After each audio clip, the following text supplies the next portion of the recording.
Hi, this is lecture 7 of the spring 2026 session of Astronomy 112.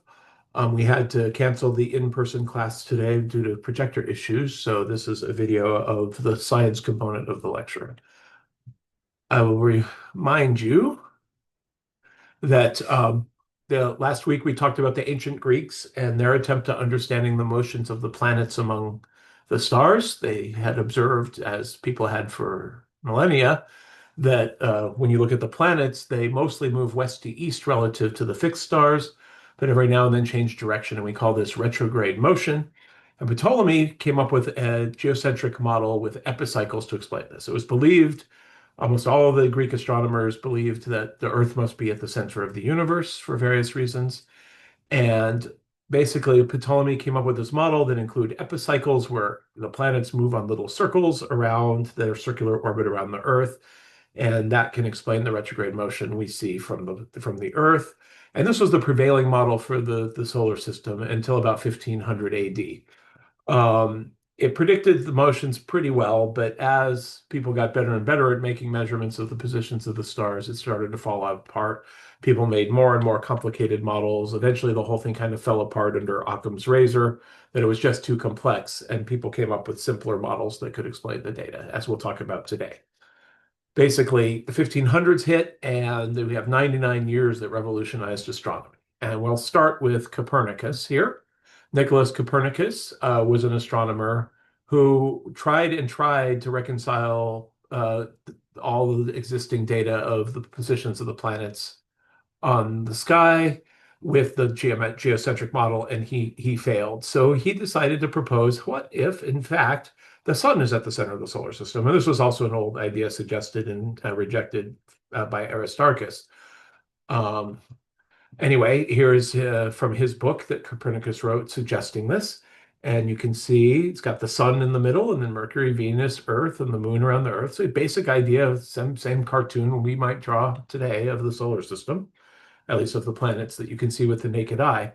Um, this explains the retrograde motion quite naturally because the planets are passing the Earth. And we talked about this last week. If you think about, here's the Earth looking at Mars and projected onto the celestial sphere.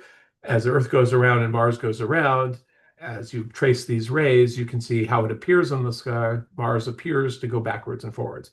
And it's all because the Earth and Mars are passing each other as we both go around the sun. But his model turns out to be mostly correct, and this is how we think of it today, but it wasn't any better at predicting the planet positions than the model of Ptolemy, and so he still had to add epicycles to make it work. And the reason of this is because the planets are not orbiting in perfect circles, as Copernicus assumed, but are actually in ellipses, like stretched out circles. We'll talk more about that in a minute. Um, the discovery of this depended on really, really precise measurements by astronomer named Tycho Brahe, and he built very, very nice instruments for measuring the positions of the stars very, very accurately, better than had been done before. He made very meticulous measurements of the planet's motions on the sky over many years. He also made important observations. He saw supernova, he saw comets that suggested the heavens were both changeable, which was an idea rejected by the ancient Greeks, and more complicated than believed.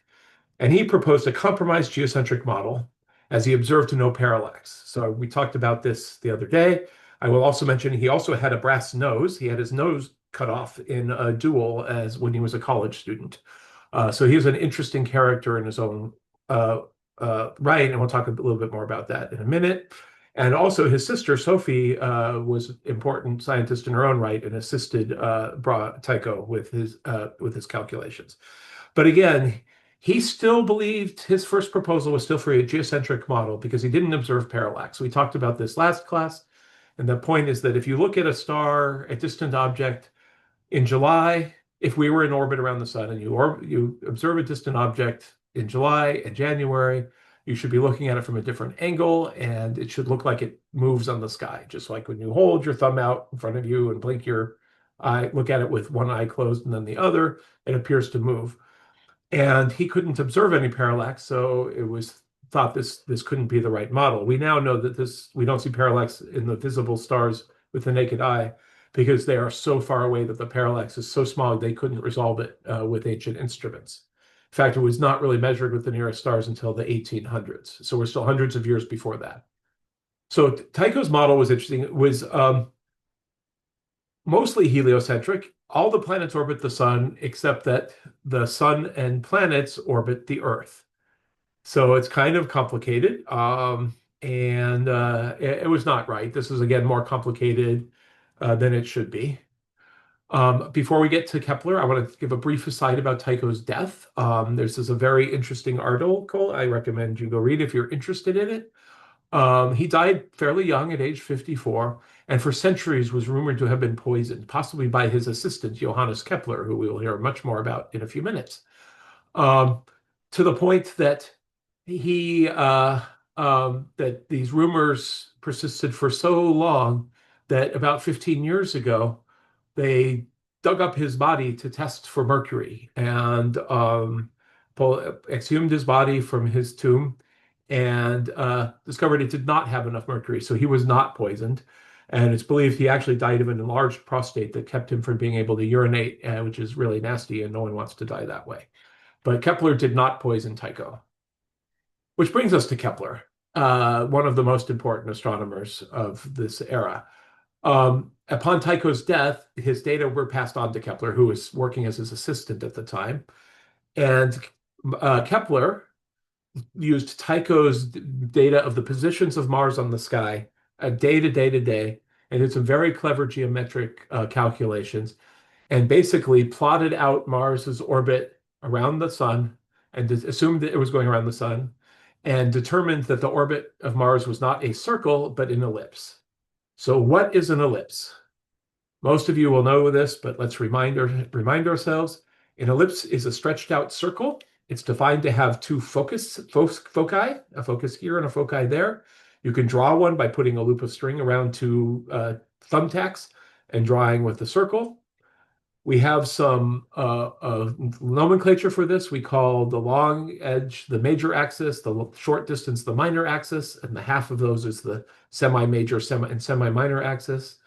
And we'll talk more about eccentricity in a second, but it's a measure of how stretched out the ellipse is. So using these data, Tycho's data, Kepler discovered that the planets do not move in circles around the sun. Rather, they follow ellipses with the sun located at one of those foci. And we, again, use the term eccentricity to describe how round or stretched out. A circle is an ellipse. It's just an ellipse with zero eccentricity. So again, these are the definitions I just said. Semi-major axis, semi-major axis, minor axis, semi-minor axis, focus, focus. Very important things are we define is the semi-major axis, which is more or less how we define the distance from a planet to the sun. And P is the time to go around the orbit that it takes to go around the orbit. For the Earth, of course, that's 1 year. And you can see 3 examples of ellipses from a circle to a highly eccentric one. So Kepler had figured this out, and then he made some more important contributions. He ended up with 3 laws of how the planets move in the solar system. And it's very important we understand these 3 laws. Kepler's first law is that the orbit of each planet around the sun is an ellipse with the sun at one focus. He figured this out by looking at Tycho's data from Mars and other planets. So let's look at these eccentricities. How really are they? It turns out they're pretty close to circular. Probably someone would have figured this out sooner if they weren't so close to circle. Mercury is the most elliptical, eccentric of all the planets, and it's only 0.2 of eccentricity. The Earth's eccentricity is 0.017. That's very close to a circle. And you can see it looks like a circle on this scale. Mercury's orbit is more eccentric, but it's still, at first glance, looks like a circle, not an ellipse. But these are both ellipses. Where we do see much more eccentric orbits are from things like comets. And comets are small bodies that are from the very far outer part of the solar system beyond Neptune and beyond Pluto, and that get knocked by gravitational interactions into the inner solar system, and they get on very elliptical orbits.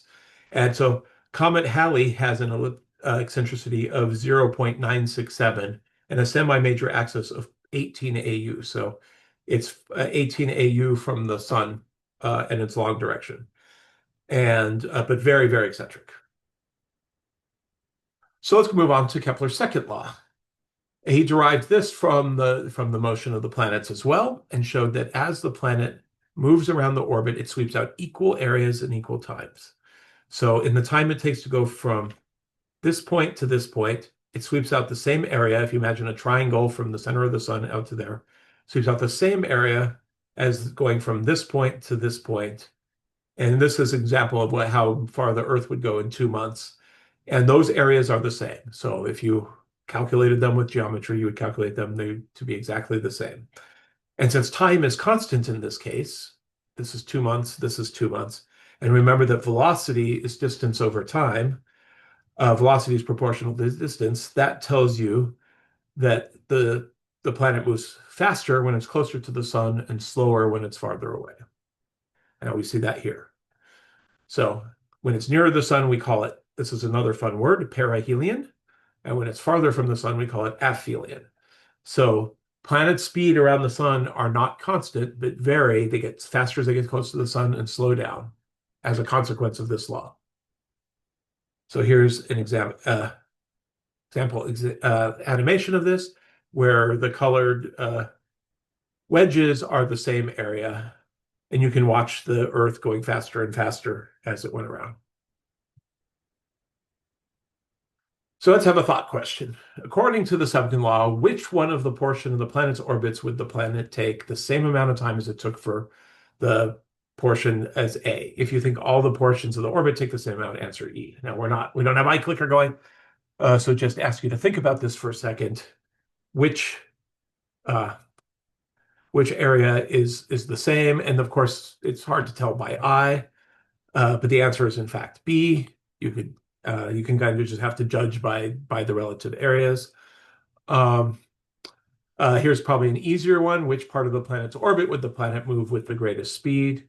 We just discussed this. It's going to be nearer the sun. The fastest is when it's closest to the sun. Okay, that takes us Kepler's third law, a very important law. And Kepler's third law relates the time it takes the planet to go around the sun to how far it is away from the sun. Actually, I keep saying away from the sun. I should say from the center of the ellipse. The semi-major axis is not from the focus, which is where the sun is, but from the center of the ellipse. So I mistakenly said that a couple times earlier in this lecture. And of course, for most of the planets, that's very close to the sun because we're close to circular. But in any case, if you relate the semi-major axis to the period, Kepler found that the period squared is equal to the semi-major axis to the third power. P squared equals A cubed. And this is profound and very, very important because it allows you, if you can measure one of those things for an object, you can calculate the other. So if you can tell how fast an object is going around the sun in its elliptical orbit, you can figure out how far away it is. We still use it today for this kind of purpose. For example, with asteroids and so on, when you want to figure out the distance of an object from the sun, you can measure its period, which is a fairly easy measurement to make. So we can see that this works. This is from the textbook. This is using A and P in units of the Earth. So Earth is 1 astronomical unit semi-major axis, 1 year in period. It takes us 1 year to go around the sun. So of course, A cubed is 1, P cubed is 1, 1 equals 1. Not a big surprise. But when you look at Mercury, its distance is 0.387 astronomical units. Its orbital period is 0.241 years. If you plug those numbers into a calculator, you find A cubed is 0.058, P squared is 0.058. They're equal, and this is true for all these. So this works very, very well. So let's imagine a new planet in our solar system located 3 AU from the sun. Which of the following would best approximate the orbital period of this planet? 1 year, 3 year, 5 years, or 9 years? Would you think about that for a few seconds? Think if you can come up with an answer, and then we'll discuss it. Thinking about P squared equals A cubed. Oops. So let's think about it. P squared equals, of course, 3 AU from the sun. A is the semi-major axis. So 3 times 3 times 3 is 3 to the third power. is 27. So we can write this as p squared equals 27. If you take the square root of 27, it's kind of close. It's close to 5. Of all of these answers, it's closest to 5. So it's good to be able to make these kind of estimates. Obviously, it's not exactly 5, but that's the closest. So this is the kind of calculation you will need to be able to do for homeworks and exams. So let's imagine a comet orbiting the sun on a highly eccentric orbit, like we were looking at the Halley's Comet. Imagine a very, very eccentric orbit, but its semi-major axis is 1 AU. How long would it take to complete each orbit, and how do we know? 1 year from Kepler's third law? Does it depend on the eccentricity of the orbit as described by Kepler's second law or Kepler's first law? Or each orbit should take about 2 years because the eccentricity is so large? Well, we know the answer is A, 1 year, because 1 AU, 1 cubed equals p squared, p equals 1. So these are very important laws. As I said, we'll be doing exercises on them. So let's think about Galileo. Galileo was a contemporary of Kepler, another extremely important person for modern science. But he was working on a lot more than, he wasn't really thinking so much about positions of things, but as much as what is out there. And he was the first person to use the telescope to study heavens and offer interpretations of what he saw. People had been playing around with lenses and optics and telescopes for a while, but he was the first to really apply it to astronomy. And this is a picture of one of his telescopes. You can see there's a Galileo museum in Florence, Italy. If you're ever in Florence, I highly recommend it. And Galileo made many important observations in astronomy. He discovered the sun has spots. The sun is not perfect. It changes its appearance and rotates. Again, the ancients believed that the sun must be a perfect sphere, unchanging, and showed it was not. Showed that the moon is not perfectly smooth. Now, we, of course, already knew the moon had dark patches and light patches because you can see them when you look at it with your naked eye.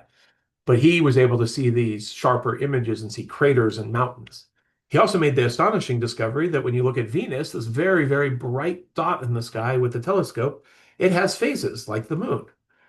Then it depends when you look at it, you see full Venus, crescent Venus. This shows that Venus must be orbiting the sun and not the Earth, and therefore confirms the heliocentric model. This was proof that the planets are going around the sun. And you can see this here. If this was if we had a geocentric solar system like here on the right, where everything's going around the Earth, and Venus's orbit's going around us and sun's going around us, we would always see the same phase of Venus, because the sun would always be pointed at the same direction of Venus from where we are. Whereas if we look in this heliocentric solar system with the sun at the middle and orbiting around, as we go around the Earth, we see Venus from different angles, and we can see these different crescents. So that was a very important discovery. He looked at Jupiter and discovered Jupiter was not just a bright star in the sky, but it had little stars associated in it. And these are pictures from his logbook of him tracking the pictures of these little stars he saw. And they are not stars, they are moons. They are the 4 largest moons of Jupiter. They're called Io, Europa, Ganymede, and Callisto. He named them satellites. This is the first use of the word satellite. So this was a very, very important discovery. He also, by pointing at the telescope at the Milky Way and seeing that this milky glow in the sky was actually made up of a huge number of individual stars, showed that there's an uncountable number of stars. The Earth-centered universe is just too simple. So Galileo made these very, very important discoveries. Oh, a little more just to show you what these moons look like today. In Galileo's notebook, they're just little stars he drew. From spacecraft flying by, we actually know they're real worlds, and each one has its own properties. And Europa has this ice shell and a liquid ocean under it, and we are sending a spacecraft called Europa Clipper there. It's on its way to do all kinds of measurements of Europa and look for the possibility that there could be life in the oceans under the ice shell. Io is the most volcanic world in the solar system, hundreds of active volcanoes. Very interesting places. But let's look at the moons a little bit closer, not just what they look like. Let's define, you can of course measure their distance from Jupiter. You can measure their orbits by looking at them night after night after night. You can determine the period, how long it takes to go around Jupiter. And you can determine that how far they are from Jupiter. And so we can now, instead of using the Earth like we did for the planets, let's normalize everything, do everything in scale to Io. So we'll say that we're defining an Io distance of the semi-major axis of Io around Jupiter is 1. And we define the period, its period around Jupiter is 1. And then we find out that Europa is 1.59 times farther from Jupiter than Io, and its period is twice as long as Io's in its orbit around Jupiter. And similarly for these other ones, if you calculate a cubed and p squared, you see they match. So Kepler's third law doesn't just apply to the planets going around the sun, it applies to anything orbiting something else, as long as you do the units in relative, the right units of what you're measuring. And this points, we know now, this points to the physics underlying Kepler's laws. That it's gravity. It took a bit longer to figure that out. It took Newton to figure out what was going on with gravity to explain why Kepler's laws were like this. Kepler figured these laws out by being very clever and seeing what explained the data, but he couldn't explain why it was like this. That took Newton. Galileo did another interesting thing. He invented a compass. In fact, he made most of his money not from astronomy, but from selling user manuals for the compass. He called it a compass. It was a calculating device. It was a type of mechanical computer. It could measure all kinds of things, had very great many uses, especially for military applications. And he failed to patent it, but he wrote a user manual that then he published and sold, and he made money by selling instructions for how to use this compass. So that's kind of neat. So as I just said, Kepler's laws describe planetary motion, but they do not explain it. They are a result of gravity, we know now, and can be derived from Newton's laws. And that's going to be in the lecture on Thursday. The astronomers of antiquity did not connect gravity and astronomical motion, even though gravity underlies all of the motions we see in the sky. Because nobody had really thought about gravity as a force between objects as we do in the modern world. That took Newton to really put it all together. But Galileo started this with experiments, trying to understand these forces and understand gravity. He did a lot of physics experiments where he would drop projectiles off of the Leaning Tower of Pisa and look at how balls roll down planks, which really helped lead to Newton in figuring out the laws of motion. So he really put science on a course to determine the laws of motion and to really develop the scientific method as we know it in the present day. So that we are now through from 1500 to 1600, these 99 years. And next we will jump into the next century, the 17th century, and Isaac Newton's contributions. So for Thursday, I would like you to remember, you should have turned in the lecture tutorial already. There's, of course, homework on Canvas to do for Thursday. And remember that the Chapter 2 homework and lecture tutorial 3 are due this Sunday. Have a good day.